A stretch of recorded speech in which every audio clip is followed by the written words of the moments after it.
د پاکستان د ټیم پرفارمنس چې کله هم خراب شوی نو همدغه یوه خبره کېدله چې یاره موږ به سرجري کوو او موږ به چینجز راولو، خو هغه چینجز راتلل نه. په هغې کې ډېر سیریزونه وشول، یو ایونټ پکې وشولو، خو فاینلي د پاکستان کرکټ بورډ هم چې دی هغه په تنګ شولو او هغه چینجز یې وکړل چې خلک یې حیرانه کړل، ځکه هغه ټول سینیر پلیران کوم چې غټ غټ نومونه او رضوان بابر نو ډیر غټ نومونه چې د هغې د ډراپ کولو سوچ هم چا نه کولو، هغه پاکستان د ټي 20 لوبډلې نه ډراپ کړي دي او د هغې وجه هم همدغه ده چې دغه کال کې څومره ټي 20 میچونه شوي دي د پاکستان پرفارمنس پکې داسې ښه نه و، ځکه که 2024 کال ورلډ کپ وګورې، بیا که په اسټرالیا کې د ټي 20 سیریز وګورې، بیا که په افریقا کې سیریز وګورې، نو داسې ښه پرفارمنس یې نه و کړی. او د دغه هلکانو هغه کرکټ هم د دې لیول نه دی چې په اوس وخت کې څنګه ټي 20 کرکټ کیږي دې دې پکې ښه پرفارمنس وکړي. او بله که د پاکستان د کرکټ درته وویم نو که څه هم د ډیرو خلکو د پاکستان کرکټ خوښیږي چې دې د لوبې وبایلي، خو دغه کم حالات ته چې د پاکستان کرکټ تللی او په دې باندې خلک خفه وو، هغه که د افغانستان خلک دي که د هندوستان خلک دي، ځکه پاکستان یو داسې ټیم دی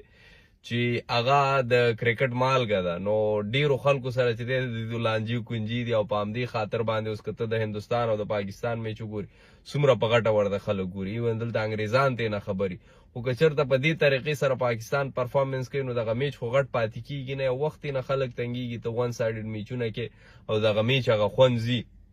همداسې که افغانستان سره د دې دو هغه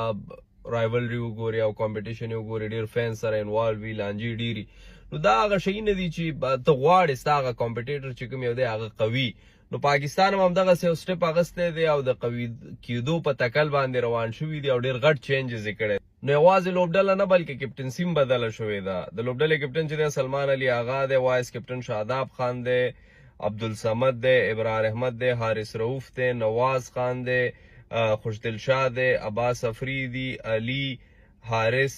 عرفان خان، صف شهنشاه افریدي، مقیم او عثمان خان. نو دا هغه لوبډله ده چې شاید ډیر هلکانو سره تاسو هم اشنا نه اوسېږئ او زه هم ورسره اشنا نه یم، خو اکثره خلک د دغه هلکانو په باره کې وایي چې یاره دغه اګریسیو پلیران دي. یو څه خو پکې موږ هم پیژنو، حارث شلو، سلمان علي آغا شلو، شاداب خان شلو، دغه کوم چې یو څه اندازه کرکټ کړی دی، خو بعضې هلکان زما دپاره بیخي نوي دي